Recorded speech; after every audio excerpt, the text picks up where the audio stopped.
त्रिभुवन अन्तर्राष्ट्रिय विमानस्थलबाट भित्रिएको 1 क्विन्टल सुन गालेको भिडियो प्रत्यक्ष प्रसारण गरिने। गृहमन्त्रीले नैतिकता देखाएनन्, सरकार नै तस्करीको संरक्षणमा लाग्यो भन्दै सुन प्रकरणमा नेकपा एमालेको आरोप। कसैले माग्दैमा म पछि हट्नेवाला छैन, गल्ती नगरेको भए मजाले निदाउनु भन्दै नेकपा एमालेलाई गृहमन्त्री नारायण काजी श्रेष्ठको जवाफ। 1 क्विन्टल सुन प्रकरणमा चिनिया बस्ने लाजिमपाट स्थित घरमा राजस्वको खानतलासी। चिनिया बस्ने घरमा के भेटियो प्रमाण, यसको विषयमा पुरै जानकारी आजको समाचारमा हेर्नुहोस्। रेडी ट्रेडको गोदामबाट बरामद ब्रेक सुका धेरैजसो कार्टुन खोलिएको अवस्थामा फेला परे। अवैध सुनसहित भारतीय नागरिक त्रिभुवन अन्तर्राष्ट्रिय विमानस्थलबाट पक्राउ। धरान उपमहानगरपालिकाका मेयर हर्क साम्फाङलाई व्यक्तिको जग्गामा नपस्न र वृक्षारोपण नगर्न उच्च अदालतले दियो आदेश। प्रतिपक्ष दलहरूले प्रतिनिधि सभाको बैठक अवरुद्ध गर्ने क्रम पछिल्लो समय बढ्दै 7.5 महिनामा संसदले बनायो जम्मा एउटा कानून। संघमा 2वटा सदन काम छैन, राष्ट्रिय सभा खारेज गरौँ भन्दै राष्ट्रिय प्रजातन्त्र पार्टीका अध्यक्ष राजेन्द्र लिङ्गदेनको प्रस्ताव। 6 महिनाभित्र नेपालको स्वास्थ्य क्षेत्रमा आमूल परिवर्तन हुने स्वास्थ्य मन्त्री मोहन बहादुर बस्नेतको जिकिर। इटलीमा रहेका प्रधानमन्त्री पुष्पकमल दाहाल प्रचण्डले गरे ओलम्पिक रङ्गशालाको अवलोकन। प्रधानमन्त्री प्रचण्ड आज स्वदेश फर्कँदै सामाजिक सञ्जालमा पार्टीको नेतृत्व विरुद्ध लेख्ने कार्यकर्तामाथि कारबाही गर्ने नेपाली कांग्रेसको केन्द्रीय समितिको बैठकले गर्यो निर्णय। कार्यवाहक प्रधानमन्त्री पूर्णबहादुर खड्काले गरे वीरेन्द्र सैनिक अस्पतालको निरीक्षण। नेपाली कांग्रेसका महामन्त्री गगन थापाले निर्वाचन आयोगमा बुझाए 15,000 रुपैयाँ जरिवाना। साउन र भदौ महिनामा राष्ट्रिय स्वतन्त्र पार्टीले 7 प्रदेशमा प्रशिक्षण गर्ने। कुन प्रदेशमा कहिले हुँदैछ प्रशिक्षण कार्यक्रम, यसको विषयमा पुरै जानकारी। प्रकृति मास्नेहरू समाज विरोधी रहेको पर्यटन मन्त्री सुदन किराँतीको आरोप। नेपालको उन्नति जलविद्युतबाट नै सम्भव रहेको सभामुख देवराज घिमिरेको टिप्पणी। विदेशी संस्कृति अँगाल्दा नेपाली संस्कृतिलाई भुल्यौं भन्दै अर्थमन्त्री डाक्टर प्रकाश शरण महतको भनाई। ग्रिड तथा स्टिल व्यवसायले सभामुख देवराज घिमिरेलाई गराए ध्यानाकर्षण। कोशी सरकारको मुख्यमन्त्री उद्धव थापाको नियुक्ति बदर।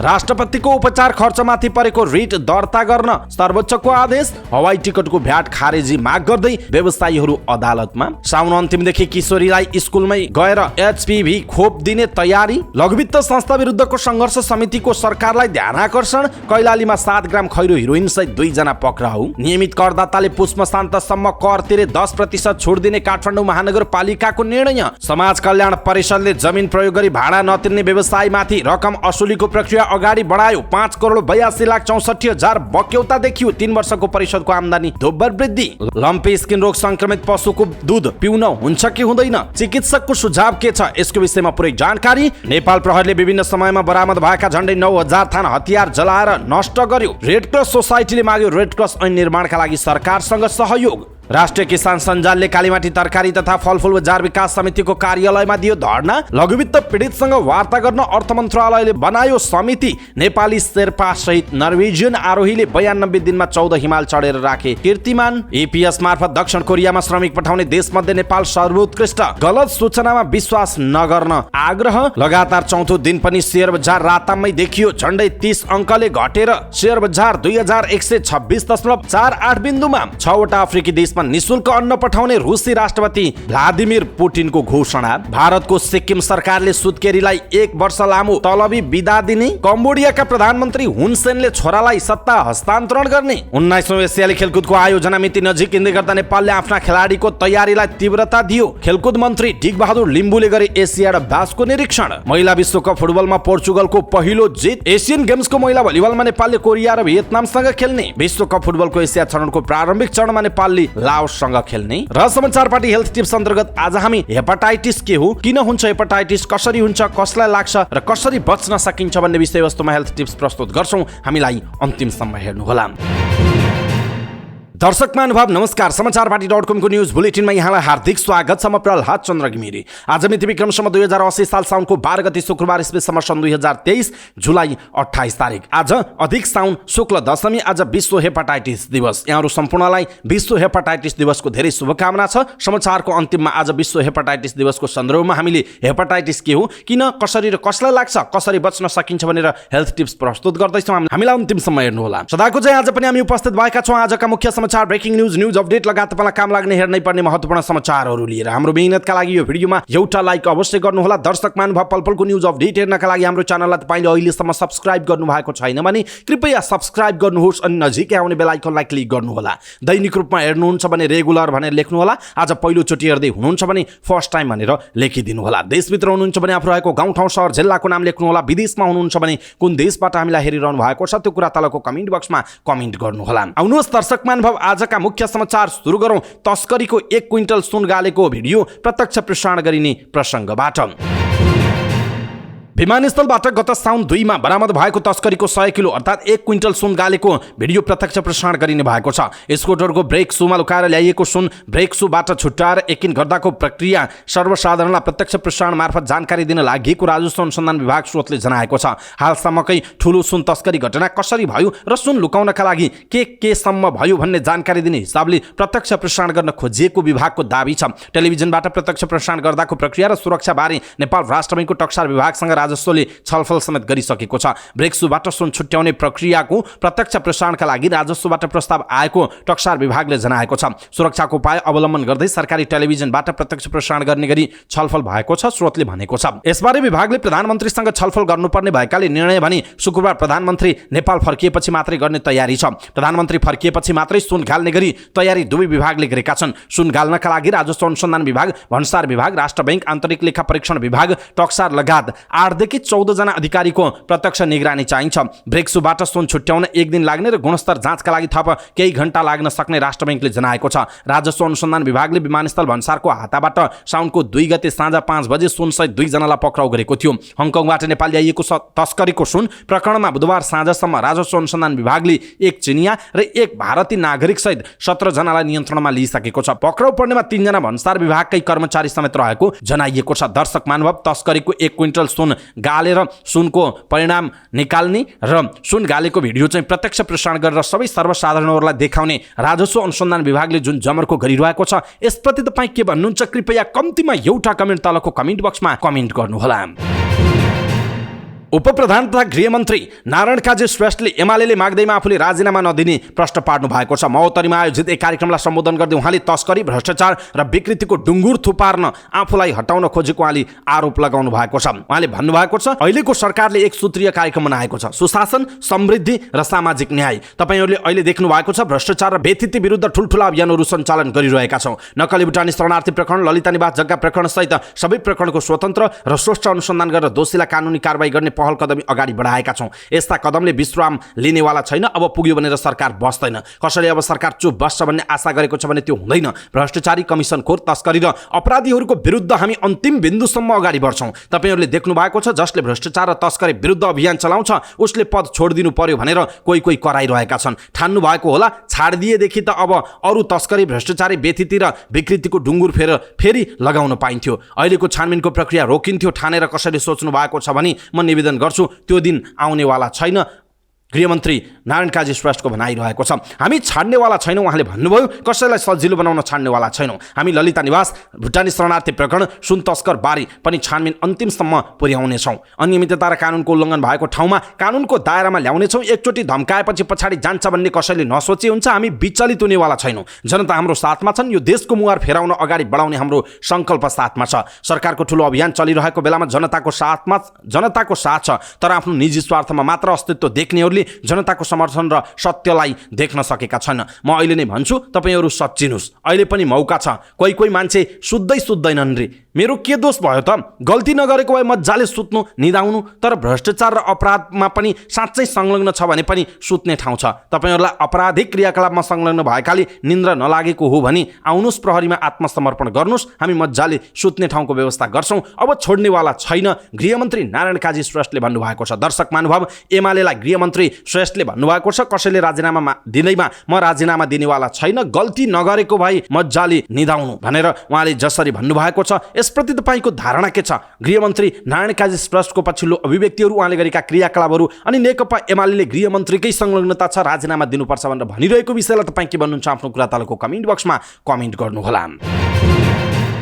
प्रमुख प्रतिपक्ष दल नेकपा एमाले 100 किलो सुन तस्करीमा उपप्रधान तथा गृहमन्त्री नारायण काजी श्रेष्ठको संलग्नता बिना हुन नसक्ने भन्दै गृहमन्त्री अनुसन्धानको दायरामा आउनुपर्ने बताएको छ। राष्ट्रिय सभाको बैठकमा बोल्दै एमाले राष्ट्रिय सभाका दलका नेता देवेन्द्र दाहालले गृहमन्त्रीले नैतिकताका आधारमा राजीनामा दिने कुरा नभएको भन्दै अब गृहमन्त्री पनि अनुसन्धानको घेरामा आउनुपर्ने बताउनुभयो। उहाँले गृहमन्त्री अर्थमन्त्रीलाई जानकारी नभई यति ठूलो परिमाणमा सुन तस्करी हुनै नसक्ने बताउनुभयो। उहाँले सिङ्गो विमानस्थलको सुरक्षा व्यवस्था कस्तो छ त्यसको जवाफ कसले दिने हो भन्दै प्रश्न गर्नुभयो। उहाँले सुरक्षा व्यवस्थामा खटिएका कर्मचारी, भन्सारका कर्मचारी र गृहमन्त्री एवं अर्थमन्त्री अनुसन्धानको दायरामा आउनुपर्ने बताउनुभयो। उहाँले सुन तस्करी काण्डको जरेदेखि छानबिन गर्न उच्चस्तरीय संसदीय छानबिन समिति बनाउनु पर्ने र समितिमा राष्ट्रिय सभाका सदस्यहरू पनि रहनुपर्ने माग गर्नुभएको छ। लाजिमपाटमा चिनिया नागरिकले भाडामा लिएको एक घरमा राजस्व अनुसन्धान विभागले खान तलासी गरेको छ। त्रिभुवन अन्तर्राष्ट्रिय विमानस्थलबाट साउनको 4 मा पक्राउ परेका चिनिया नागरिक लिङ चुवानको लाजिमपाट स्थित घरमा विभागले केही महत्त्वपूर्ण कागजात र सामग्री बरामद हुन सक्ने आशंकामा खान तलासी गरेको स्रोतले बताएको छ। त्यस क्रममा केही बाकसहरू विभागले बरामद गरेको छ, तर त्यसमा सुन नभेटिएको विभागका एक अधिकारीले बताएका छन्। घरलाई विभागले सिल गरेको छ। विभागका एक अधिकारीका अनुसार त्यहाँ चुवान सहित अन्य चिनिया नागरिकहरूको पनि आउजाउ हुने गरेको देखिएको छ। अन्य चिनिया बारी विभागको टोलीले अनुसन्धान गरिरहेको छ। विभागले सशस्त्र प्रहरीको सहयोगमा यसअघि बालुवाटा र सोरोखुट्टेमा पनि छापा मारेको थियो। त्यहाँबाट ब्रेक सु बरामद गरिए पनि त्यसमा सुन नभेटिएको अनुसन्धानमा संलग्न अधिकारीहरू बताएका छन्। राजस्व अनुसन्धान विभागको टोलीले गत साउन 2 गते त्रिभुवन अन्तर्राष्ट्रिय विमानस्थलको भन्सार जाँच पास गरेर बाहिरिएको 1 क्विन्टल सुन बरामद गरेको थियो। त्यसमा संलग्न रहेको आरोपमा अहिलेसम्म 17 जना पक्राउ परिसकेका छन्। यसैबीच राजस्व अनुसन्धान विभागको टोलीले काठमाडौँको सोरोखुट्टेमा रहेको रेडी ट्रेडको गोदामबाट बरामद गरेको 66 कार्टुन मध्ये धेरै कार्टुन खोलिएको फेला परेको छ। विभागले सुन लुकाएको आशंकामा गोदाममा छापा मारेर ती कार्टुन बरामद गरेको थियो। ती कार्टुनहरू साउनको 3 गते सेनामङ्गलबाट ब्रेक्सु भित्र लुकाएर ल्याएको सुनको कार्टुनको आकारका कार्टुनहरू थिए। हेर्दा धेरै कार्टुनहरू खोलिएको फेला परेको छ। यद्यपि अन्य विषयमा भने अनुसन्धान भइरहेको छ। विभागका सूचना अधिकारी नवराज अधिकारीले जानकारी दिनुभयो। त्रिभुवन अन्तर्राष्ट्रिय विमानस्थलको भन्सार कार्यालय अगाडिबाट बरामद गरिएको झण्डै 100 किलो सुन त्यही रेडी ट्रेड प्रणालीको नाममा आएको थियो। विभागले अन्य शंकास्पद क्षेत्रमा पनि छापा मार्ने र संलग्नको आशंका गरिएका व्यक्तिहरूको खोजी गरिरहेको उल्लेख गरिएको छ। त्रिभुवन अन्तर्राष्ट्रिय विमानस्थलबाट प्रहरीले अवैध सुनसहित भारतीय नागरिकलाई पक्राउ गरेको छ। अवैध रूपमा भन्सार छली गरेर लैजान लागेको 58 ग्राम सुनसहित भारतीय नागरिक 30 वर्षीय इमरान सिराजलाई प्रहरीले पक्राउ गरेको जनाइएको छ। हिमालय एयरलाइन्सको उडानद्वारा कतारको दोहाबाट काठमाडौँ आएका सिराजलाई आगमन टनेल गेटमा प्रहरीले जाँच गर्ने क्रममा उक्त सुनसहित पक्राउ गरेको जनाइएको छ।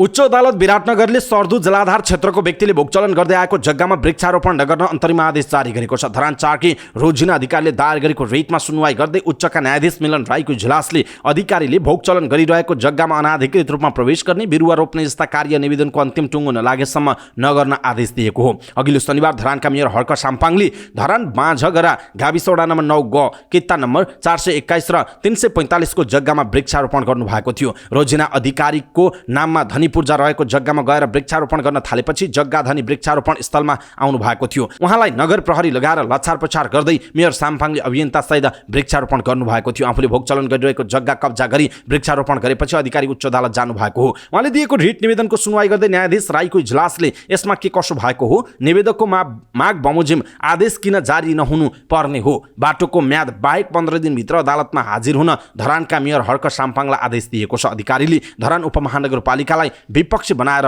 मुद्दा दायर गर्नुभएको थियो। पछिल्लो समय प्रतिनिधि सभाको बैठकको अवरोधको घटना बढ्दै गइरहेको छ। प्रमुख प्रतिपक्ष दल र अन्य प्रतिपक्ष दलहरूले समसामयिक राजनैतिक परिस्थिति, सरकारको काम र प्रधानमन्त्रीको अभिव्यक्ति लगायतको विषयमा चालु अधिवेशनमा पटक पटक बैठक अवरोध गरेका छन्। यस प्रतिनिधि सभाको पहिलो अधिवेशनको पहिलो बैठक 2079 पुस 25 गते बसेको थियो। 80 साल वैशाख 15 गते अन्तिम बैठक बसी सोही दिन राति 12 बजेदेखि पहिलो अधिवेशन अन्त्य गरिएको थियो। पहिलो अधिवेशनमा जम्मा 28 वटा बैठक बसे पनि कुनै पनि बैठकमा कसैले अवरोध गरेका थिएनन्। तर 2080 साल वैशाख 24 गते प्रतिनिधि सभाको दोस्रो अधिवेशन सुरु भएसँगै पछिल्लो पटक साउनको 10 गतेसम्म आइपुग्दा 44 वटा बैठक बसिसकेको छ। तर विभिन्न विषयहरूमा प्रतिनिधि सभामा बैठकहरू पटक पटक अवरोध हुँदै आइरहेको छ। पहिलो पटक 2080 साल वैशाख 27 गते आकस्मिक समयमा बोल्न समय नदिएको भन्दै प्रतिपक्ष दल राष्ट्रिय प्रजातन्त्र पार्टीले प्रतिनिधि सभाको बैठक अवरोध गरेको थियो। त्यस्तै गरी जेठको 12 गते प्रतिनिधि सभा बैठकमा पनि अवरोध भयो। जेठको 10 गते प्रतिनिधि सभा बैठकमा सत्तारूढ दल नेकपा माओवादी केन्द्रका सांसद लेखनाथ दालले बोल्ने क्रममा एमाले अध्यक्ष केपी शर्मा ओली नेतृत्वको सरकार हुँदा पशुपतिनाथको जलहरी लगाउँदा सुन भनी पित्तल लगाएर भ्रष्टाचार गरेको भन्ने आरोपहरू बिना आधार तथा प्रमाण लगाइएको भन्दै प्रमुख प्रतिपक्षी दल नेकपा एमाले बैठक अवरोध गरेको हो।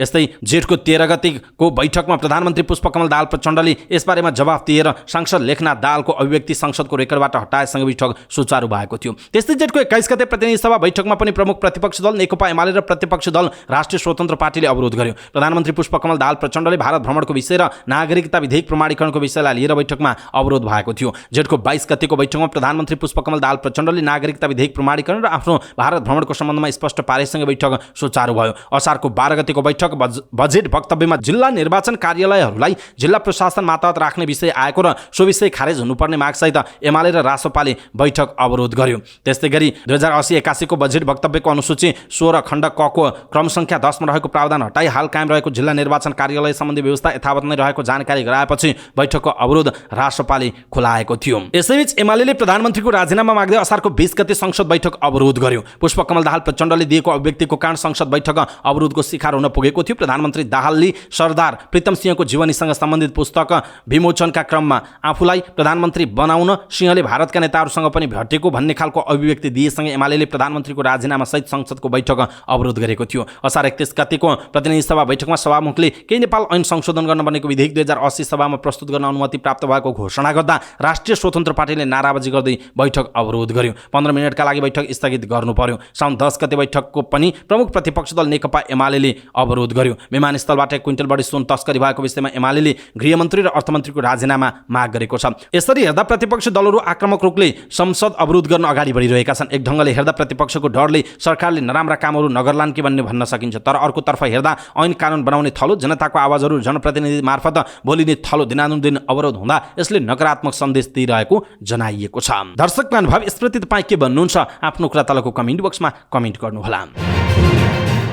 राष्ट्रिय सभाले मिटरब्याज समस्या समाधान गर्न भन्दै ल्याएको मुलुकी संहिता सम्बन्धी केही नेपाल ऐनलाई संशोधन गर्ने विधेयक 2080 माथि प्रतिनिधि सभाबाट भएको संशोधन सहित पुनः पारित गरेको छ। 2079 मक्सिर 4 मा भएको प्रतिनिधि सभा सदस्यको चुनावपछि संघीय संसदले बनाएको यो पहिलो कानुन हो। राष्ट्रिय सभामा 2080 असार 5 मा दर्ता भएको विधेयक 2080 असार 15 मा पारित भएर प्रतिनिधि सभामा गएको थियो। असार 31 मा उक्त विधेयक प्रतिनिधि सभाले संशोधन सहित पारित गर्यो भने बिहीबार राष्ट्रिय सभाले प्रतिनिधि सभाले पारित गरेको संशोधनलाई सर्वसम्मत रूपमा स्वीकार पनि गरेको छ। संघीय संसद सचिवालय प्रवक्ता एकराम गिरीले अनुचित लेनदेन मिटरब्याज सम्बन्धी कानुन नै यो संसदले बनाएको पहिलो कानुन भएको जनाइएको छ।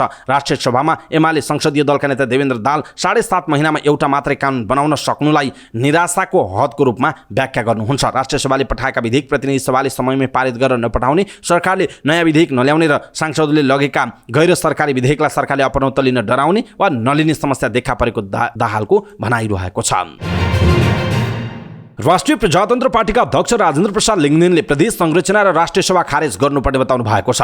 कृषकलाई प्रोत्साहन गर्न दोलखा जिल्ला स्थित शैलुङको आलु उच्च स्तरीय राजनीतिक दललाई उपहार दिने क्रममा दोलखाबाट आएको टिमलाई पार्टी केन्द्रीय कार्यालय धुम्बाराहीमा भेट गर्ने क्रममा सञ्चारकर्मीले राखेका प्रश्नको जवाब दिँदै उहाँले यस्तो बताउनु भएको हो। उहाँले नेपालको स्थायित्वका 3 पिल्लर मध्ये राज संस्था र हिन्दू राष्ट्र हटाइएको र अन्तिम खम्बाको रूपमा रहेको नेपाली सेनामाथि पनि आक्रमणको प्रयास भइरहेको बताउनु भयो। उहाँले सेना बिनाको राज्य बनाउने प्रस्ताव समेत कतिपयले गरिरहेको भन्दै यो दुःखद कुरा भएको उल्लेख गर्नुभयो। उहाँले वडा तहदेखि प्रतिनिधि सभाका सदस्यहरू कटौती गरेर खर्च कम गर्नुपर्ने बताउनु भएको छ। उहाँले प्रतिनिधि सभा भइसकेपछि राष्ट्रिय सभाको औचित्य नभएको र प्रदेश संरचनाको पनि काम नरहेको जिकिर गर्नुभयो। उहाँले नेपाली सेनाको योगदानलाई बिर्सिने नहुने भन्दै अझै सशक्त, आधुनिक र हतियार सम्पन्न नेपाली सेना बनाउनु अहिलेको आवश्यकता रहेको बताउनु भएको छ। अध्यक्ष लिङ्गदेनले 100 किलो सुन तस्करी प्रकरणको अनुसन्धान जरैसम्म पुग्नुपर्ने र अनुसन्धानका लागि उच्चस्तरीय छानबिन आयोग नबनाए 15 गते बस्ने प्रतिनिधि सभामा विरोध गर्ने चेतावनी दिनुभयो। उहाँले सामान्य मानिसले 1 अर्ब बढीको सामान एकै पटकमा ल्याउने कल्पना नगर्ने भन्दै सामान्य नागरिकलाई समाएर कम्पनी मालिकलाई समाए भन्ने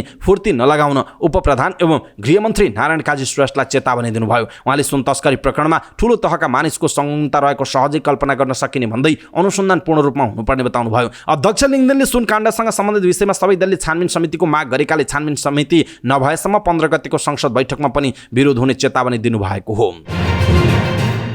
स्वास्थ्य तथा जनसङ्ख्या मन्त्री मोहन बहादुर बस्नेतले 6 महिनाभित्रमा नेपालको स्वास्थ्य क्षेत्रमा आमूल परिवर्तन गर्ने किसिमले मन्त्रालयले काम गरिरहेको बताउनु भएको छ। प्राकृतिक विपदको समयमा काम गर्ने उद्देश्यले विश्व स्वास्थ्य सङ्गठनको आर्थिक लगानीमा निर्माण भएको प्रदेश स्वास्थ्य आपतकालीन कार्य सञ्चालन केन्द्रको धनुषाको सपहिमा प्रदेश सरकारलाई हस्तान्तरण गर्दै मन्त्री बस्नेतले स्वास्थ्य मन्त्रालयले पहिलो पटक निजी तथा सरकारी अस्पतालमा गरेर 3025 वटा शैय्या गरिब तथा विपन्न वर्गका लागि निशुल्क छुट्याउने काम भएको बताउनुभयो। मन्त्री बस्नेतले अस्पतालको 10% शैय्या निशुल्क गर्नुपर्ने प्रावधानको पालना ठुलोदेखि सबै अस्पतालले गर्नुपर्ने धारणा राख्दै निशुल्क शैय्या नछुट्याउने माथि सरकार कठोर भएर कारबाही गर्ने बताउनुभयो। उहाँले संविधानले नै आम जनताका लागि ग्यारेन्टी गरेको आधारभूत स्वास्थ्य सेवालाई निशुल्क प्रदान गर्ने प्रावधानलाई स्थापित गराउनका लागि मन्त्रालयले काम गरिरहेको बताउनु भएको छ।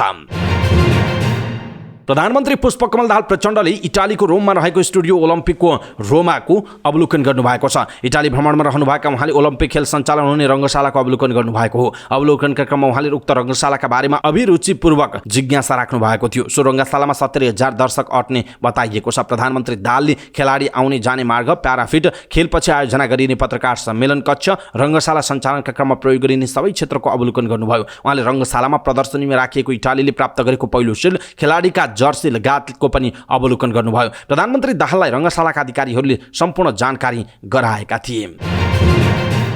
यसैबीच प्रधानमन्त्री पुष्पकमल दाहाल प्रचण्ड 6 दिने इटाली भ्रमण सम्पन्न गरी आज स्वदेश फर्काउँदै हुनुहुन्छ। संयुक्त राष्ट्र सङ्घ खाद्य तथा कृषि सङ्गठनद्वारा इटालीको रोममा आयोजित फुड सिस्टम समिट +2 मा सहभागी हुन नेपाली प्रतिनिधि मण्डलको नेतृत्व गर्दै प्रधानमन्त्री दाहाल साउनको 6 गते त्यसतर्फ प्रस्थान गर्नुभएको थियो। भ्रमणका क्रममा दाहालले फुड सिस्टम समिटलाई सम्बोधन गर्दै जलवायु परिवर्तन र अन्य प्रकोपसँग जुझ्न र अनुकूलन क्षमता सुदृढ गर्न अति कम विकसित देशहरूको कृषिमा लगानी बढाउन जरुरी रहेको बताउनु भएको थियो। नेपाली कांग्रेसले सामाजिक सञ्जालमा पार्टी र नेतृत्वको विरुद्धमा लेख्ने तथा त्यस्ता सामग्री शेयर गर्ने कार्यकर्ता पदमुक्त हुने गरी कारबाहीमा पर्ने निर्णय गरेको छ। केन्द्रीय कार्य समिति बैठकको अन्तिममा सभापति शेरबहादुर देउवाले सामाजिक सञ्जालमा पार्टी र नेतृत्व विरुद्ध बोल्ने लेख्नेलाई कारबाही गर्ने प्रस्ताव निर्णयमा माइन्युट गर्न महामन्त्री विष्णुप्रकाश शर्मालाई निर्देशन दिनुभयो। यसअघि बैठकमा प्रवक्ता डाक्टर प्रकाश शरण महत र केन्द्रीय सदस्य राजीव ढुङ्गानाले सामाजिक सञ्जालमा नेता र नेतृत्वमाथि जथाभावी लेख्ने, आरोप लगाउने तथा कांग्रेसका नाममा अनाधिकृत अकाउन्ट बनाएर चलाउने, निश्चित नेतालाई आरोपित गर्नेमाथि अनुशासनको कारबाहीको निर्णय हुनुपर्ने बताउनु भएको थियो। महामन्त्री शर्माको प्रस्तावमा सो विषय नसमेटिएपछि बैठक समापनका बेला प्रवक्ता प्रकाश शरण महतले पुनः देउवाको ध्यानाकर्षण गराएपछि सो निर्णय हुने बेहोरा सभापतिले सुनाउनु भएको हो। कार्यवाहक प्रधानमन्त्री एवं रक्षा मन्त्री पूर्णबहादुर खड्काले वीरेन्द्र सैनिक अस्पताल छाउनीको स्थलगत निरीक्षण गर्नुभयो। कार्यवाहक प्रधानमन्त्री खड्काले अस्पताल निरीक्षणका क्रममा अस्पतालबाट प्रभाव भइरहेको सेवाबारे अस्पतालका विभिन्न विभागमा पुगेर जानकारी लिनुभयो। उक्त अवसरमा कार्यवाहक प्रधानमन्त्री खड्काले सीमित स्रोत साधन र भौतिक संरचनाका बावजुद अस्पतालबाट सन्तोषजनक सेवा प्रवाह भइरहेकोमा खुसी व्यक्त गर्नुभयो। उहाँले अस्पतालबाट एकीकृत रूप अझ बढी गुणस्तरीय सेवा दिन पनि आग्रह गर्नुभयो। अस्पतालको नयाँ भौतिक संरचना निर्माण, स्वास्थ्य कर्मीदेखि कर्मचारीसम्मको समग्र वृत्ति विकासमा सरकारले सकेको सहयोग गर्ने प्रतिबद्धता उहाँले व्यक्त गर्नुभयो। देशमा देखिएको आर्थिक समस्याका कारण सरकारले पनि चाहे जति सहयोग गर्न सक्ने अवस्था नभए पनि प्राथमिकताका आधारमा अस्पताललाई अझै सुविधा सम्पन्न बनाउन र अझ गुणस्तरीय सेवा प्रवाहका लागि सरकारले आवश्यक सहयोग गर्ने उहाँले बताउनुभयो। नेपाली कांग्रेसका महामन्त्री गगन थापाले निर्वाचन आयोगले तोकेको जरिवाना बुझाउनु भएको छ। निर्वाचन खर्चको विवरण सार्वजनिक नगरेको भन्दै आयोगले 15,000 जरिवाना तोकेको थियो। खर्च विवरण सार्वजनिक गरेको आयोगलाई जानकारी गराउनु पर्ने जानकारी आफूलाई नभएको कारणले आफूले जरिवाना बुझाएको उहाँले बताउनुभयो। उहाँले फेसबुकमा लेख्नु भएको छ, मैले निर्वाचन आयोगमा मिति 2079 8/25 मा आफ्नो खर्च विवरण बुझाइसकेको छु। यो विवरण सार्वजनिक पनि भएको थियो, तर यस्तो जानकारी आयोगलाई गराउनु पर्ने जानकारी नभएको जानकारी गराउँछु। अत 15,000 जरिवाना तिरेको जानकारी गराउँदै पहिला नै आयोगलाई बुझाएर सार्वजनिक भइसकेको निर्वाचन खर्च विवरण पुनः सार्वजनिक गरेको जानकारी गराउँछु उहाँले भन्नुभएको छ। उहाँले पहिला नै आयोगलाई खर्च विवरण बुझाइसकेको उल्लेख गर्दै 23,42,768 रुपैयाँ 10 पैसा खर्च भएको पनि जानकारी गराउनु भएको छ।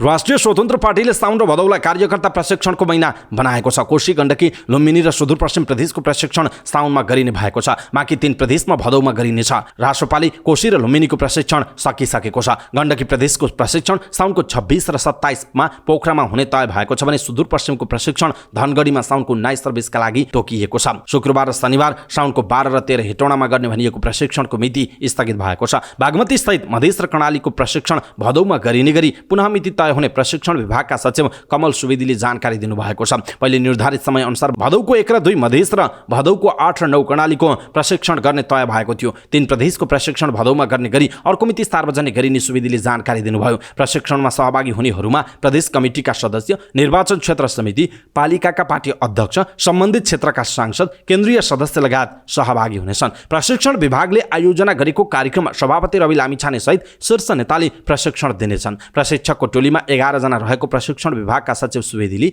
जानकारी दिनुभएको छ।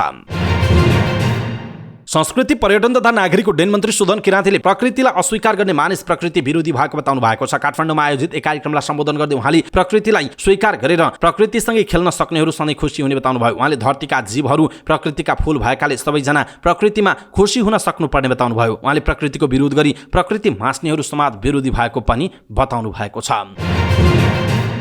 सभामुख देवराज घिमिरेले नेपालको उन्नति जलविद्युतबाट मात्रै सम्भव रहेको बताउनु भएको छ। ललितपुरमा आयोजित सामूहिक विद्युत उपभोक्ता राष्ट्रिय महासंघ नेपालको 19औं स्थापना दिवसलाई सम्बोधन गर्दै उहाँले 2 वर्षभित्र देशभरका सबै नागरिकको पहुँचमा विद्युत पुर्याउने लक्ष्यलाई साथ दिन महासंघले विद्युत उत्पादन गरी वितरण गर्ने कुरामा सहयोग गर्ने अपेक्षा गरेको बताउनुभयो। उहाँले औद्योगिकरणमा विद्युत खपत गर्ने बाटो बनाउनका लागि संस्थाले महत्त्वपूर्ण कदम चाल्नुपर्ने बताउनुभयो। उहाँले ऊर्जा ऐन 14 वर्षदेखि अड्किएको कुरा उठेको बदलै अड्केका कानुनहरू अगाडि बढाउने कुरामा आफू गम्भीर रहेको पनि बताउनु भएको छ। अर्थमन्त्री डाक्टर प्रकाश शरण महतले आधुनिकताको नाममा विदेशी संस्कृतिलाई ग्रहण गर्दा नेपाली संस्कृतिलाई भुल्दै गएको बताउनु भएको छ। काठमाडौँमा हलो क्रान्ति नेपालले आयोजना गरेको बहुआयामिक हलो क्रान्ति 1 दिवसीय गोष्ठीलाई सम्बोधन गर्दै उहाँले यस्तो बताउनु भयो। उहाँले नेपाली संस्कृतिलाई संरक्षण गर्दै जानुपर्ने भए पनि विदेशी संस्कृतिलाई ग्रहण नेपालीहरूले गरिरहेको बताउनु भएको छ। उहाँले विदेशी संस्कृतिभित्र नै तर नेपाली संस्कृति छोड्दै जानु नेपालका लागि चुनौतीपूर्ण रहेको बताउनु भएको छ। उहाँले नेपालको वास्तविक संस्कृतिलाई पुनर्स्थापित गर्न आवश्यक रहेको बताउनु भयो। उहाँले हाम्रो गलत प्रवृत्ति, अन्धविश्वासलाई छाड्ने तर सबैलाई सहयोग गर्ने भावनालाई छोड्न नहुने बताउनु भयो। उहाँले नेपालीहरूले आधुनिकताको नाममा पुरानो कुरा निरन्तरता दिने भन्दा पनि छोड्दै जाने प्रवृत्ति बढेको बताउनु भयो। अर्थमन्त्री महतले नेपालीहरूले अहिले आत्मसात गरेको खानपान, जीवनशैलीलाई पुनर्विचार गर्नुपर्ने आवश्यकता रहेको बताउनु भयो। उहाँले वर्तमान सरकारले नेपालको पुरानो रैथाने बालीलाई संरक्षण गर्न चालु आर्थिक वर्षको बजेटमा व्यवस्था गरेको पनि बताउनु भएको छ। प्रतिनिधि सभाका सभामुख देवराज घिमिरेले नेपाली ग्रिल तथा स्टिल व्यवसायीहरूको संरक्षणमा सरकारको ध्यान जानुपर्ने बताउनु भएको छ।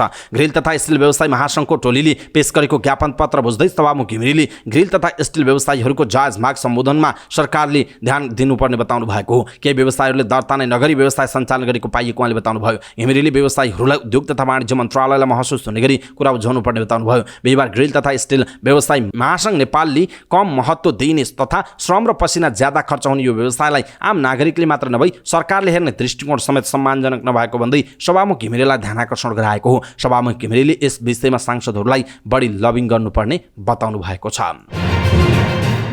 सर्वोच्च अदालतले कोशी प्रदेश सरकार गठनमा सभामुखको सहभागिता संविधान विपरीत रहेको ठहर गरेको छ। न्यायाधीश ईश्वर प्रसाद खतिवडा, आनन्द मोहन भट्टराई र तिलप्रसाद श्रेष्ठको पूर्ण इजलासले सभामुख बाबुराम गौतमको हस्ताक्षर लिएर दावी गर्न गएका उद्धव थापालाई प्रदेश प्रमुख परशुराम खापुङले गरेको मुख्यमन्त्री नियुक्ति बदर गरिदिएको छ। सोमबार न्यायाधीश सुषमालता माथेमा र तिलप्रसाद श्रेष्ठको संयुक्त इजलासले रिटलाई पूर्ण इजलासमा पठाउने आदेश दिएको थियो। गत असार 21मा कांग्रेस सांसद उद्धव थापा सभामुख बाबुराम गौतम समितिको हस्ताक्षरमा बहुमत पुर्याएर मुख्यमन्त्री नियुक्त गरेको विषय संविधान विपरीत बन्दै नेकपा एमाले कोशी प्रदेश संसदीय दलका नेता हिक्मत कार्कीले सर्वोच्चमा रिट दायर गर्नुभएको थियो। यसअघि सर्वोच्चले दीर्घकालीन असर पर्ने निर्णय नगर्न अल्पकालीन अन्तरिम आदेश दिएको थियो। सर्वोच्च अदालतको फैसलासँगै साउन 17 गतेसम्मका लागि हिक्मत कार्की नै मुख्यमन्त्रीमा पुनर्बहाली भएको जनाइएको छ। वरिष्ठ अधिवक्ता टीकाराम भट्टराईले उद्धव थापाको नियुक्ति प्रक्रिया जुन बिन्दुबाट सुरु भएको हो सोदेखिकै सबै प्रक्रिया उत्प्रेषणको आदेशबाट बदर गरिदिएकाले 7 दिनका लागि कार्की स्वतः मुख्यमन्त्रीमा पुनर्बहाली भएको बताउनुभयो। यसबारे सर्वोच्चले प्रश्न नभने पनि सुरु प्रक्रियाबाटै जानु भनेकाले कार्की पुनर्बहाली भएको जनाइएको छ।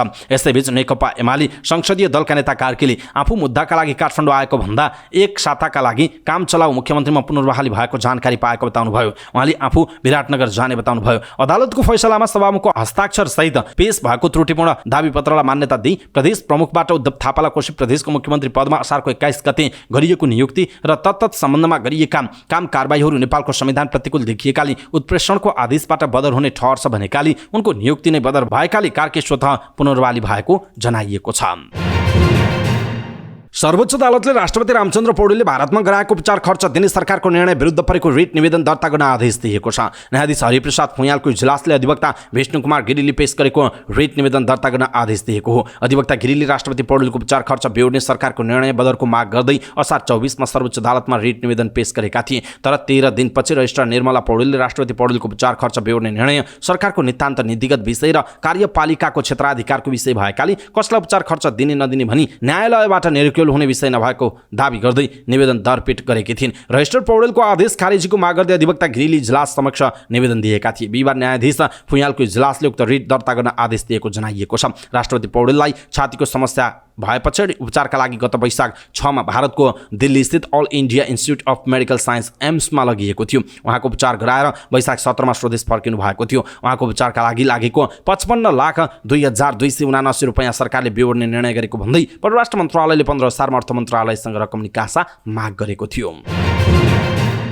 हवाई टिकटमा चालु आर्थिक वर्ष 2080-81बाट लागू भएको मूल्य वृद्धि कर भ्याट खारेजीको माग गर्दै पर्यटन व्यवसायीहरू अदालत पुगेका छन्। Nepal association of tour and travel agents नाटाले सर्वोच्च अदालतमा यो व्यवस्था खारेजीको माग गर्दै रिट दायर गरेको छ। हवाई सेवामा भ्याट लगाउँदा नेपालको पर्यटनसँग सम्बन्धित सेवा महँगो हुने व्यवसायीको तर्क छ। अर्कोतर्फ आइटा र आइकाओको प्रावधान अनुसार पनि अन्तर्राष्ट्रिय हवाई सेवा शून्य भ्याटमा आधारित हुनुपर्ने भएकाले यसलाई सच्याउन माग गरिएको नाटाका अध्यक्ष रमेश थापाले जानकारी दिनुभएको छ। समस्या समाधान गर्न विभिन्न निकायसँग छलफल र सहकार्य तयार रहेको समेत उहाँले बताउनु भएको छ।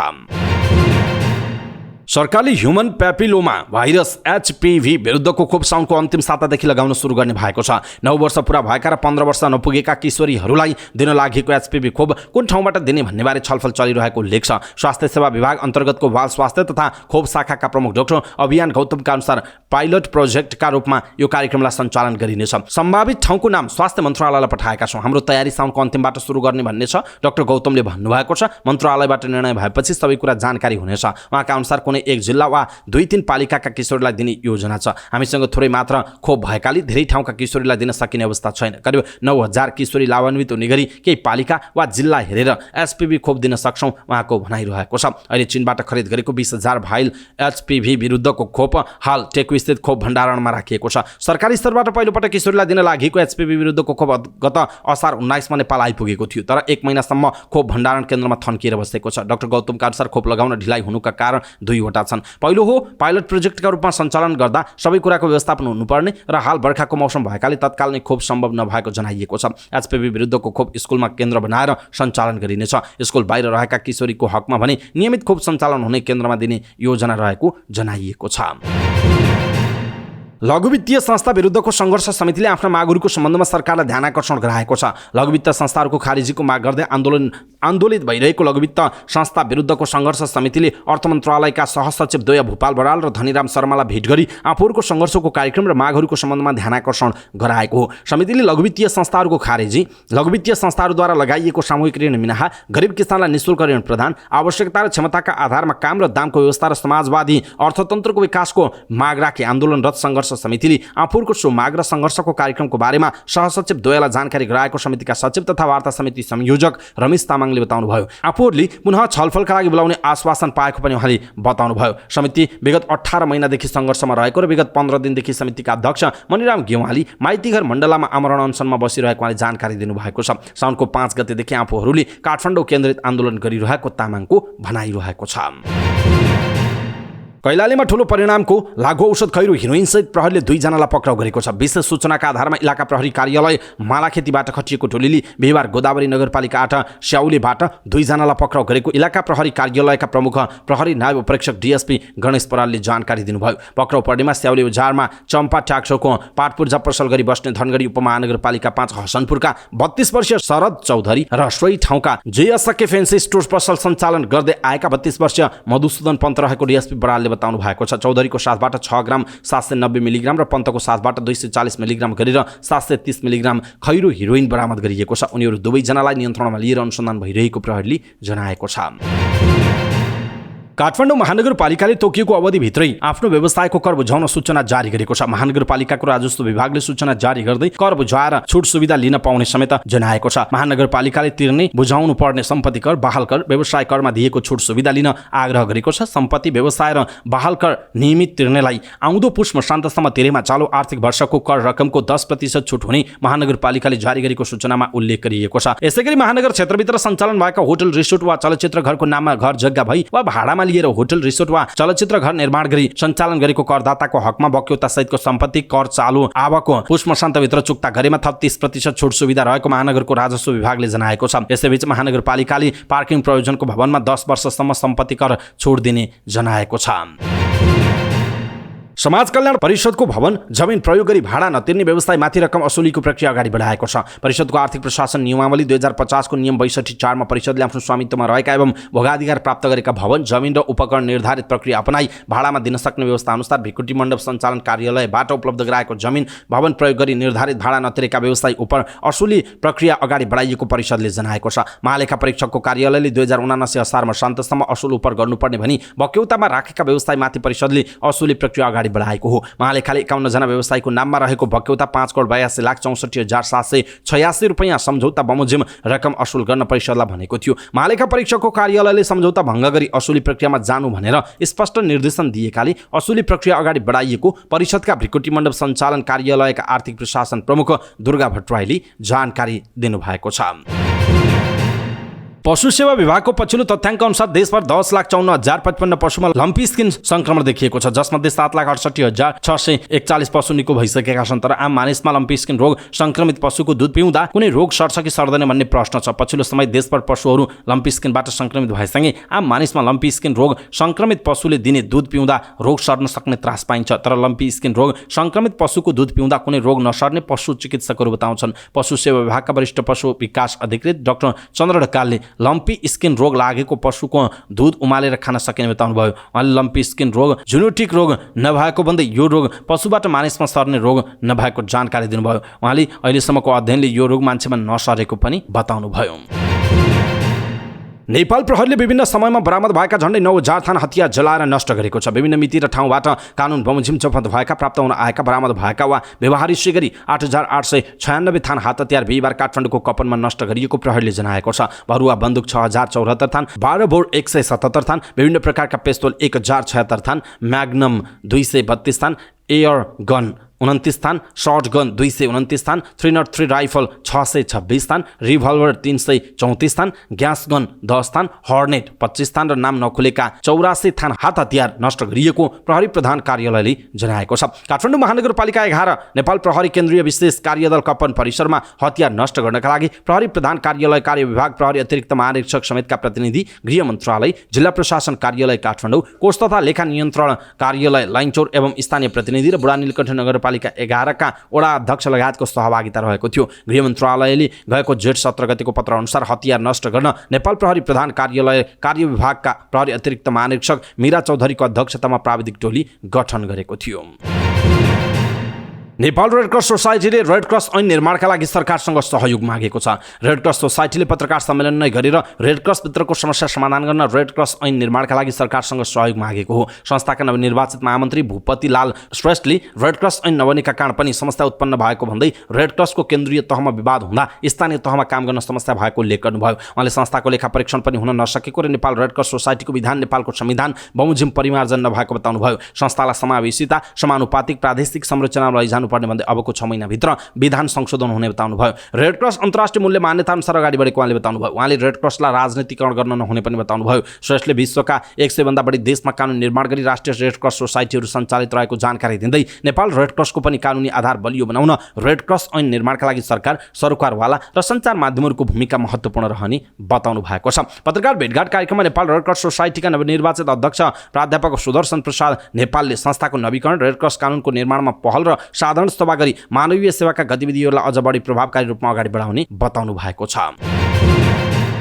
राष्ट्रिय किसान सञ्जालले कालीमाटी तरकारी तथा फलफुल बजार विकास समितिको कार्यालयमा धरना दिएको छ। सञ्जालले कार्यालय अघि भेला दिई धरना दिएको। उनीहरूले बिना प्रतिस्पर्धा भाडामा दिने सम्झौता खारेज गर्न बजारको सटर र स्टलहरू खुल्ला प्रतिस्पर्धा मार्फत भाडामा लगाउन माग गर्दै धरना दिएका हुन्। धरना कार्यक्रममा सञ्चारकर्मीहरूसँग कुराकानी गर्दै नेपाल किसान महासङ्घका अध्यक्ष गणेश चन्द्र तेमिल सिन्हाले कृषि क्षेत्रको आन्दोलन सुरु भएको बताउनुभयो। उहाँले सरकारले किसानको हक हित विरुद्धका नीतिहरू बनाउँदै गई आन्दोलन झनै चर्काउने चेतावनी दिनुभएको छ। उहाँले मुलुकका किसानलाई आन्दोलनमा उत्रिनुपर्ने अवस्थामा नपुर्याउने चेतावनी पनि दिनुभएको छ। अर्थ मन्त्रालयले काठमाडौँमा आन्दोलन र लघुवित्त पीडित समितिसँग वार्ता गर्न समिति गठन गरेको छ। अर्थ मन्त्रालयको वित्तीय क्षेत्र व्यवस्थापन तथा संस्थान समन्वय महाशाखाका प्रमुख सहसचिव भोपाल बरालको संयोजकत्वमा वार्ता समिति गठन गरेको मन्त्रालयका प्रवक्ता धनीराम शर्माले जानकारी दिनुभयो। अर्थमन्त्री स्तरको निर्णयबाट गठन भएको वार्ता समितिमा गृह मन्त्रालय, कानुन न्याय तथा संसदीय मामिला मन्त्रालय र नेपाल राष्ट्र बैङ्कका प्रतिनिधि पनि सदस्य रहनेछन्। सो समितिलाई लघुवित्त पीडित समितिसँग वार्ता तथा छलफल गरी समाधानको सिफारिस गर्ने कार्यादेश दिएको प्रवक्ता शर्माले जानकारी दिनुभएको छ।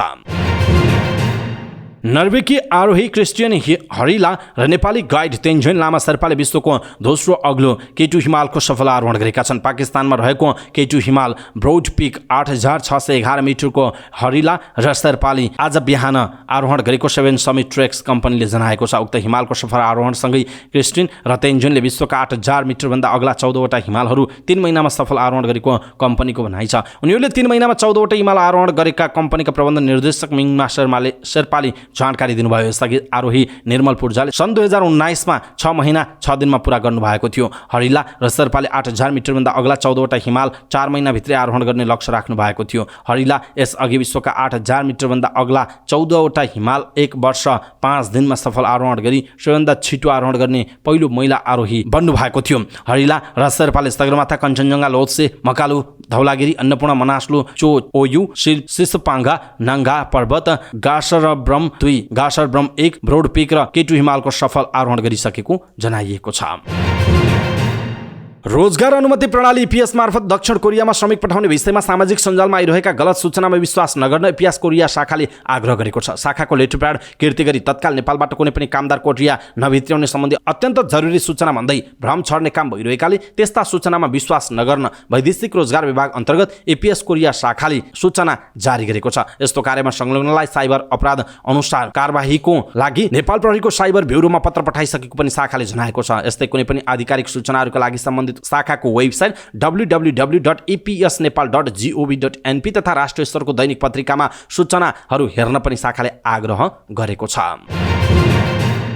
साताको पहिलो दिन उच्च अङ्कले बढेको शेयर बजार साताको अन्तिम कारोबारको दिनमा नै घटेको छ। व्यवहार नफसी परिसूचक 29.71 अङ्कले घटेर 2126.48 बिन्दुमा कायम भएको छ। बजारमा 62,71,777 किता शेयरको खरिद बिक्री हुँदा 2,42,57,80,564 रुपैयाँको कारोबार भएको छ। व्यवहार NIC एसिया क्याप फन्ड भनेका मना स्मार्ट लघुवित्त वित्तीय संस्था, इमर्जिङ नेपाल लिमिटेड र अभियान लघुवित्त वित्तीय संस्थाले सर्वाधिक नाफा कमाए भने किसान लघुवित्त वित्तीय संस्था, प्रोग्रेसिभ फाइनान्स, माइखोला हाइड्रोपावर र मिथिला लघुवित्त वित्तीय संस्थाले सर्वाधिक गुमाएका छन्। त्यस्तै कारोबारका आधारमा शिवम सिमेन्ट 10,57,59,966 रुपैयाँको कारोबारका साथ शीर्ष स्थानमा रहेको जनाइएको छ। रुसका राष्ट्रपति भ्लादिमिर पुटिनले 6वटा अफ्रिकी देशमा निशुल्क अन्न पठाउने घोषणा गरेका छन्। राजधानी सेन्ट पिटरबर्गमा भएको रुस अफ्रिका शिखर सम्मेलनको उद्घाटन गर्दै राष्ट्रपति पुटिनले 6वटा अफ्रिकी देशमा 50,000 मेट्रिक टनसम्म अन्न सित्तैमा पठाउने घोषणा गरेका हुन्। छिट्टै नै बुर्किना फासो, जिम्बाब्वे, माली, सोमालिया, मध्य अफ्रिकी गणतन्त्र र इरिट्रियामा 25 देखि 50,000 टनसम्म निशुल्क अन्न सहयोग गर्ने पुटिनको भनाइ छ। रुसले युक्रेनको अन्नलाई ब्ल्याक सी अर्थात् काला सागरको बन्दरगाहबाट अफ्रिका, मध्यपूर्व र एसियाका देशहरूमा लैजान दिने सम्झौता नवीकरण नगरेपछि युक्रेनको खाद्यान्न निर्यात हुन पाएको छैन। जौ, गहुँ, मकै र सूर्यमुखीको तेलमा विश्वका धेरै देश रुस र युक्रेनको भर पर्दै आएका छन्। रुसले युक्रेन खाद्यान्न निर्यातको सम्झौता नवीकरण नगरेपछि विश्वभर मूल्य बढ्ने र केही देशमा भोकमरीको डर सृजना भएको छ। सन् 2022 को मध्यमा संयुक्त राष्ट्र संघ र टर्कीले मध्यस्थता गरेको ब्ल्याक सी अन्न सम्झौताले युद्धको बावजुद 3,30,00,000 टन युक्रेनी अन्न निर्यात भएको थियो। भारतको सिक्किम सरकारले सुत्केरीलाई 1 वर्ष लामो तलबी बिदा दिने भएको छ। सिक्किमका मुख्यमन्त्री प्रेमसिंह तामाङले सरकारी कर्मचारीहरूलाई 12 महिनाको सुत्केरी बिदा दिने बताएका हुन्। यससँगै पितृत्व बिदा पनि 1 महिना पुर्याइएको छ। श्रीमती सुत्केरी हुँदा श्रीमानले पनि 1 महिना लामो बिदा पाउनेछन्। समाचार एजेन्सी PTI का अनुसार मुख्यमन्त्रीले कर्मचारीलाई यो सुविधा दिन नियमहरू परिवर्तन गरिने बताएका छन्। यो परिवर्तनले सरकारी कर्मचारीलाई आफ्ना छोराछोरी र परिवारको राम्रो हेरचाह गर्न मद्दत गर्ने उनको भनाइ छ। अहिले सिक्किममा सुत्केरीलाई तलबसहित 6 महिनाको बिदा दिने कानुन रहेको छ। भारतका राज्यहरूमध्ये सिक्किममा सबैभन्दा कम 6,71,000 जनसङ्ख्या रहेको छ। कम्बोडियाका प्रधानमन्त्री हुन सेनले आफ्ना छोरा हुन मानेतलाई सत्ता हस्तान्तरण गर्ने घोषणा गरेका छन्। लामो समयसम्म सत्तामा रहने विश्वका नेता मध्येका एक हुन सेनले राजीनामा दिने र आउँदो अगस्टमा छोरालाई सत्ता सुम्पिने घोषणा गरेका हुन्। प्रधानमन्त्री सेनको यो घोषणा कम्बोडियामा चुनाव सम्पन्न भएको 3 दिनपछि आएको छ। गएको आइतबार भएको चुनावमा उनको दल कम्बोडियन पिपुल्स पार्टी CPP ले 125 मध्ये 120 सिट जितेको दावी गरेको अन्तर्राष्ट्रिय सञ्चार माध्यमले जनाएका छन्। कम्बोडियामा यसपटकको चुनावमा 18 दलले प्रतिस्पर्धा गरेका थिए। यद्यपि निर्वाचन आयोगले आधिकारिक रूपमा मत परिणाम घोषणा गरेको छैन। आयोगले आउँदो अगस्ट 9 तारिकमा नतिजा घोषणा गर्नेछ। सेनले 1985 यता कम्बोडियामा शासन गरेका हुन्। अब कम्बोडियाको प्रधानमन्त्री सेनका जेठा छोरा हुन मानेत बन्ने छन्। उनी अहिले कम्बोडियन सेनाका कमान्डर छन्। राजा नोरोडोम सिहामुनीको नेतृत्वमा पहिलोपटक अगस्ट 21 मा राष्ट्रिय सभाको बैठक बस्ने र हुन मानेतको नेतृत्वमा 5 वर्ष कार्यकालका लागि नयाँ सरकारले अगस्ट 22 मा शपथ लिने जनाइएको छ।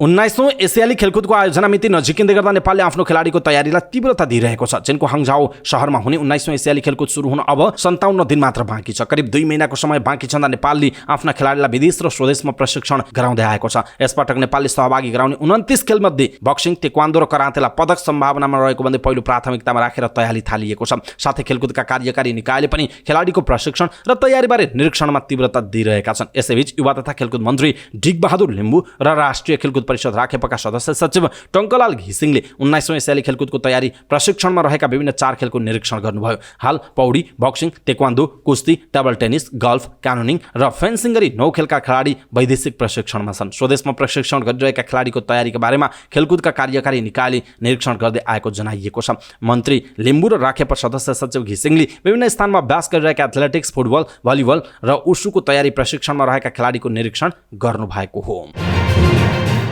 फिफा महिला विश्वकप फुटबलमा पोर्चुगलले पहिलो जित हात पारेको छ। अस्ट्रेलिया र न्युजिल्यान्डमा भएको विश्वकपमा पोर्चुगलले भियतनामलाई 2-0 ले पराजित गरेको पहिलोपटक विश्वकप खेलिरहेको पोर्चुगलको ऐतिहासिक जित हो। यसअघि पहिलो खेलमा पोर्चुगल नेदरल्यान्डसँग पराजित भएको थियो। न्युजिल्यान्डको ह्यामिल्टन स्थित वैकातो स्टेडियममा भएको खेलमा पोर्चुगलका लागि टेल्मा राक्वेल, एन कार्नाकाओले 7औं र फ्रान्सिका नाजारेथले 21औं मिनेटमा गोल गरेका हुन्। पहिलो जितपछि समूह E मा पोर्चुगल 3 अङ्क जोडेर तेस्रो स्थानमा छ। पोर्चुगलले अब समूहको अन्तिम खेलमा साबिक विजेता अमेरिकासँग खेल्नेछ। अमेरिका र नेदरल्यान्ड्सको समान 4 अङ्क छ। लगातार 2 हारपछि भियतनाम भने समूह चरणबाट बाहिरिएको छ।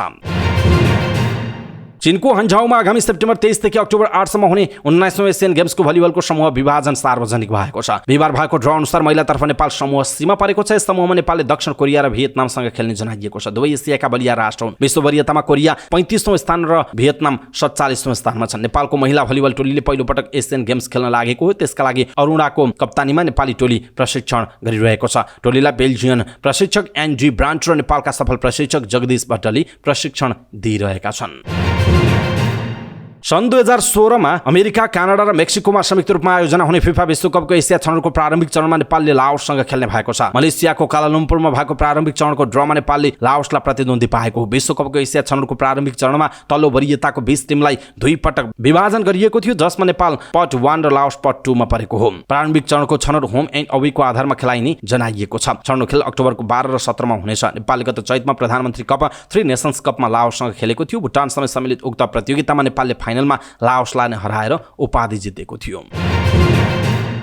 समाचार पार्टी न्यूज बुलेटिनमा पालो भएको छ समाचार पार्टी हेल्थ टिप्स। आजको समाचार पार्टी हेल्थ टिप्समा हामीले हेपाटाइटिस किन, कसरी र कसलाई लाग्छ र यसबाट कसरी बच्न सकिन्छ भनेर हेल्थ टिप्स प्रस्तुत गर्दैछौँ। हामीलाई अन्तिमसम्म हेर्नुहोला। सबै नेपालीहरू माझ पुर्याउनका लागि यो हेल्थ टिप्स आफ्नो फेसबुक, ट्विटर लगायतका सामाजिक सञ्जालमा सेयर गर्न नबिर्सिनुहोला। बोलीचालीको भाषामा हेपाटाइटिसलाई जन्डिस पनि भन्ने गरिन्छ। हेपाटाइटिस धेरैजसो भाइरसका कारण हुने गर्छ, तर कहिलेकाहीँ यो ब्याक्टेरिया र औषधिको साइड इफेक्टका कारण पनि हुन सक्छ। भाइरस वा ब्याक्टेरियाका कारण हुने हेपाटाइटिसले गम्भीर समस्या निम्त्याउन सक्छ। हेपाटाइटिस 2 तरिकाबाट हुन्छ, क्रोनिक र एक्युट। हेपाटाइटिसको सुरुको अवस्थालाई एक्युट भनिन्छ भने पुरानो समस्यालाई क्रोनिक भनेर भनिन्छ। हेपाटाइटिसको प्रारम्भिक अवस्था सुरुको 3 महिनासम्म रहन्छ। यसको 6 महिनासम्म पनि उपचार नभएमा यसले क्रोनिक हेपाटाइटिसको रूप लिन सक्छ। सुरुवाती अवस्थामा हेपाटाइटिसको साथमा शरीर पहेँलो हुन थालेमा त्यसको सही ढङ्गले उपचार नभएमा त्यसले क्रोनिक रूप लिन थाल्छ। यदि त्यस पश्चात पनि हेपाटाइटिसको सही तरिकाले उपचार नभएको खण्डमा यो लिभर सिरोसिसको रूपमा परिणत हुन्छ, जसले पुरै कलेजोलाई खराब गर्छ। यसका कारण कलेजोको क्यान्सर समेत हुन सक्छ।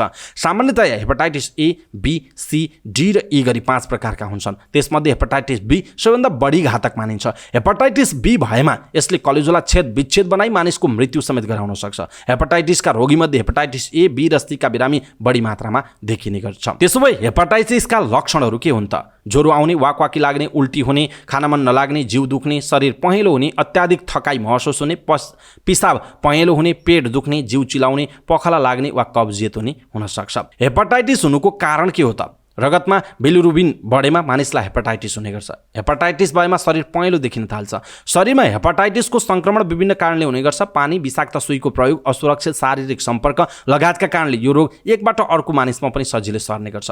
त्यसमध्ये हेपाटाइटिस ए र ई पानी तथा दूषित खानेकुराबाट सर्ने गर्छ। हेपाटाइटिस ए र ई हेपाटाइटिस ए एक जीर्ण संक्रामक रोग हो। यसलाई भाइरस हेपाटाइटिस पनि भन्ने गरिन्छ। एन्टेरो भाइरसको संक्रमणका कारण कलेजोमा संक्रमण हुने गर्छ। जब कलेजोले बिलिरुबिन छान्न सक्दैन त्यति बेला हेपाटाइटिस सुरु हुन्छ। यो हेपाटाइटिस मध्येको सबैभन्दा कम गम्भीर हो। हेपाटाइटिस ए संक्रमण रोग संक्रामक रोग भएकाले यसको सम्पर्कमा आउने मानिसलाई यसको जोखिम सबैभन्दा धेरै हुने गर्छ। दूषित पानीका कारण यसको संक्रमण बढी हुने गर्छ। यो समस्या दूषित पानी तथा दूषित खानपानका कारण हुने गर्छ। सामान्यतया यो रोग 3 देखि 4 हप्तासम्म निको हुने गर्छ, जबकि गर्भवती महिलाहरूमा यसको जोखिम बढी हुने गर्छ। यसलाई जन्डिस पनि भन्ने गरिन्छ। हेपाटाइटिस बी हेपाटाइटिस बी भाइरसका कारण हुने एक बिमारी हो। यसलाई सेरम हेपाटाइटिस पनि भन्ने गरिन्छ। यो रोग रगत, थुक, पिसाब, वीर्य, शारीरिक सम्पर्क लगायतका कारण एक व्यक्तिबाट अर्कोमा सर्ने गर्छ। लागु पदार्थ सेवनकर्ताहरूमा पनि यो रोगको जोखिम बढी हुने गर्छ। हेपाटाइटिस बी ए को तुलनामा बढी भयानक हुने गर्छ। हेपाटाइटिस भएका मानिसमा लिभर सिरोसिसको सम्भावना पनि बढी हुने गर्छ। हेपाटाइटिस सी लिभरसित सम्बन्धित एक रोग हो। हेपाटाइटिस सी नामक विषाणुको संक्रमणका कारण हेपाटाइटिस सी हुने गर्दछ। यसको संक्रमणले कलेजोलाई पूर्ण रूपमा क्षतिग्रस्त पार्दछ। सुरुवाती अवस्थामा यसको लक्षण थाहा पाउन निकै कठिन हुन्छ। यद्यपि यसका लक्षणबारे थाहा पाउन निकै आवश्यक छ। हेपाटाइटिस सी को समयमै उपचार नगरेको खण्डमा यसले मानिसलाई दीर्घकालीन रूपमा असर पुर्याउन सक्छ। हेपाटाइटिस सी भएका मध्ये करिब 75 देखि 85% मानिसलाई कडा प्रकारको संक्रमण हुने गर्छ, जसले कलेजो खराब गर्ने मात्र नभई कलेजोको क्यान्सर, लिभर सिरोसिस समेत हुन सक्छ, जसले गर्दा मानिसलाई कलेजो प्रत्यारोपण गर्नुपर्ने अवस्था पनि सृजना हुन सक्छ। हेपाटाइटिस कसरी थाहा पाउने त? रगत जाँच गरेर तथा लक्षण पहिचान गरेर हेपाटाइटिस भए नभएको थाहा पाउन सकिन्छ। यदि हेपाटाइटिस भएको थाहा पाए चिकित्सकसँग परामर्श आवश्यक छ। रोकथामको उपाय के छ त? कुनै पनि हेपाटाइटिस रोग रगत परीक्षणद्वारा पत्ता लाग्ने गर्छ। यदि तपाईलाई हेपाटाइटिस भएको छ भने त्यसको उपचार रोगमा निर्भर हुने गर्छ, तर कुनै पनि रोगभन्दा त्यसको रोकथाम गर्नु नै सबैभन्दा उत्तम उपाय हो। त्यसका लागि विभिन्न कुराहरूमा ध्यान दिनु जरुरी हुन्छ। पहिलो हो शरीरमा रोग लाग्न नदिने, दूषित पानी तथा खानेकुराको सेवन नगर्ने, खाना खानु अगाडि साबुन पानीले राम्रोसँग हात धुने, सफा सुग्घर बस्ने, फलफुल तरकारीको सेवन गर्नु पूर्व त्यसलाई सफा पानीले राम्रोसँग सफा गर्ने, वर्षायाम पानीको सेवन गर्नु पूर्व त्यसलाई राम्ररी उमाल्ने वा उमालेको पानी मात्र सेवन गर्ने, पानी उमाल्न नसकेको खण्डमा पानीमा क्लोरिनको प्रयोग गर्ने। यदि तपाईँ आमा बन्दै हुनुहुन्छ भने गर्भावस्थामै चिकित्सक सहितको सल्लाह अनुसार हेपाटाइटिस विरुद्धको खोप लगाउनुपर्छ। आफ्नो बच्चालाई पनि हेपाटाइटिस विरुद्धको खोप लगाउने, अस्पताल जाँदै हुनुहुन्छ भने नयाँ सुईको प्रयोग गर्ने, असुरक्षित यौन सम्पर्क नराख्ने गर्नुपर्छ। दर्शक महानुभाव, आज हेपाटाइटिस दिवसको सन्दर्भमा हामीले यहाँहरूलाई समाचार पार्टी हेल्थ टिप्स अन्तर्गत हेपाटाइटिस यो के हो, कसरी लाग्छ, किन लाग्छ, कसलाई लाग्छ र यसबाट बच्न के गर्न सकिन्छ भनेर हेल्थ टिप्स प्रस्तुत गर्यौँ। आजको हेल्थ टिप्स तपाईँलाई कस्तो लाग्यो आफ्नो कुरा तलको कमेन्ट बक्समा कमेन्ट गर्नुहोला। सबै नेपालीहरू माझ पुर्याउनका लागि यो हेल्थ टिप्स आफ्नो फेसबुक, ट्विटर लगायतका सामाजिक सञ्जालमा सेयर गर्न नबिर्सिनुहोला। आफन्तजन इष्टमित्रलाई मेसेन्जरमा पठाइदिनुहोला। हवस् त दर्शक महानुभाव, समाचारपाटी.com को न्युज बुलेटिन अहिलेका लागि यति नै। हामीले प्रस्तुत गरेका यी समाचारहरूप्रति तपाईँको धारणा के छ? आफ्नो धारणा तलको कमेन्ट बक्समा कमेन्ट गर्नुहोला। हाम्रो मेहनतका लागि यो भिडियोमा एउटा सानो लाइक अवश्य गर्नुहोला। दर्शक महानुभाव, पलपलको न्युज अपडेट हेर्नका लागि हाम्रो च्यानललाई तपाईँले अहिलेसम्म सब्स्क्राइब गर्नुभएको छैन भने कृपया सब्स्क्राइब गर्नुहोस् अनि नजिकै आउने बेल आइकनलाई क्लिक गर्नुहोला। समाचारपाटी.com को न्युज बुलेटिन नेपाली समयअनुसार आज साँझ 6 बजे लिएर फेरि हामी उपस्थित हुनेछौँ। पलपलको न्युज अपडेटका लागि समाचारपाटी.com हेर्दै गर्नुहोस्। नमस्कार।